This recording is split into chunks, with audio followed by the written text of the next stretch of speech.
ہے سیرت کی کتابوں میں کہ حضرت حلیمہ سعدیہ رضی اللہ تعالیٰ عنہ کی جوان سال بیٹی تھی حضرت شیمہ، اور یہ غزوہ حنین پہ نا گرفتار ہو کے بھی آئیں. تو جب یہ گرفتار ہوئی ان کا قبیلہ، تو یہ صحابہ کو کہنے لگی کہ میں تمہارے صاحب کی بہن، یہ حنین غزوہ حنین پہ گرفتار ہوں. تو کافی بوڑھی ہو چکی تھی اس وقت نا. تو صحابہ پریشان ہوئے کہ ہمارے آقا کریم علیہ الصلوۃ والسلام تو بالکل تجھے یک نے یک بنایا، آپ تو بالکل اکیلے ہیں. والد محترم ولادت سے پہلے وصال فرما گئے، 6 سال عمر تھی، اماں جان بھی چلی گئی. تو یہ کس طرح کہتی ہے؟ تو پھر صحابہ نے نا آ کے حضور نبی علیہ السلام کی بارگاہ میں عرض کی، یا رسول اللہ علیہ السلام، یہ قیدیوں میں کما جی بھی ہیں، تو کہتی ہیں کہ میں تمہارے صاحب کی بہن. تو حضور نے فرمایا میں تو اکیلا ہی ہوں، لیکن آپ نے فرمایا لاؤ. تو لکھا ہے جب حضرت شیمہ کو لایا گیا نا، تو پھر آپ نے کیونکہ 4 سال گزارے تھے نا نبی علیہ السلام، پھر انہوں نے کچھ بچپن کی باتیں نبی علیہ السلام کی بارگاہ میں پیش کی، تو حضور نے پہچان لیا. تو پھر لکھا ہے کہ یہ حضور نے ہم بھائیوں کو کی تربیت فرمائی کہ بہنوں کے ساتھ محبت کس طرح کرنی ہے. تو لکھا ہے کہ حضور نے پھر حضرت شیمہ رضی اللہ تعالیٰ عنہ کے لیے اپنی کملی مبارک بچھا دی نیچے. اور بہنوں نال چنگا سلوک کریا کرو، بڑھیاں دی سن لیا کرو، ادھروں سنو ادھروں کڑ چڑھیا کرو. آہو میں بھی سننا ہوں، میں نہیں سننی تو کھنے سننی ہوتی، لیکن ادھروں سننا وا ادھروں کڑ چڑھنا وا، کیونکہ بڑا درد ہے.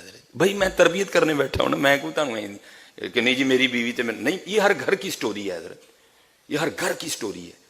ہاں ادھروں سنی، کیونکہ میں ایک اللہ والے دی سن لی دی، منوں رب کو بڑا ڈر لگتا ہے. ہاں میرے پیرو مرشد اس کو پڑھا کرتے تھے، کیا میاں محمد بخش صاحب. آپ فرماندے نے میں پینگ چڑھاون گئی تے ٹوٹ گئیاں میریاں منگاں، میں پینگ چڑھاون گئی تے ٹوٹ گئیاں میریاں منگاں، ماں ہوندی تے اور چڑھاندی، ویراں کولوں منگدی پئی میں سنگاں. تو حضرت میری بہن کی تو ماں ہی نہیں ہے، اس کی تو ماں بھی میں ہی.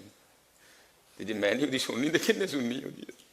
یہ ہر گھر کی سٹوری ہے حضرت، ہو جاتی ہے بس ادھر سے سنی. اے میرے مرشد نے مجھے سبق دیتا، میں سن لیا. میں پینگ چڑھاون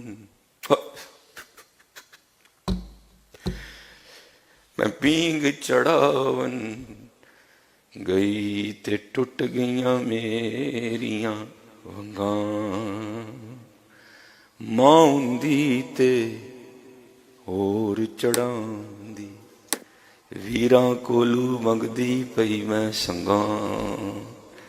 پیار کرنا ہے حضرت، پیار کرنا ہے. دیکھو وادی کاٹی ہو بھی جائے تو برداشت کر جانی اپنے اللہ واسطے، پھر اللہ سے اس کا اجر لے لینا. تو یہ ہمارے نبی علیہ الصلوۃ والسلام کی رضائی بہن حضرت شیمہ. تو اب پھر نبی علیہ السلام نے بٹھایا اور آپ نے فرمایا اگر آپ چاہتی ہیں تو میرے پاس رہیں، میں آپ کی کفالت کروں گا. تو اگر آپ اپنے قبیلے میں واپس جانا چاہتی ہیں تو جا سکتی ہیں. تو جانے لگی. تو جب جانے لگی تو نبی علیہ السلام کی بارگاہ میں عرض کرتی ہیں، اے اللہ کے رسول علیہ الصلوۃ والسلام، میرے قبیلے والے کیا کہیں گے؟ کلیاں آ گئی ہیں، اپنے قبیلے والے نہیں لے کے آئی ہے اپنی، یا رسول اللہ اپنی بہن دا مان وداؤ. لکھا کہ حضور نے آپ کے سارے قبیلے والوں کو بھی معاف کر دیا.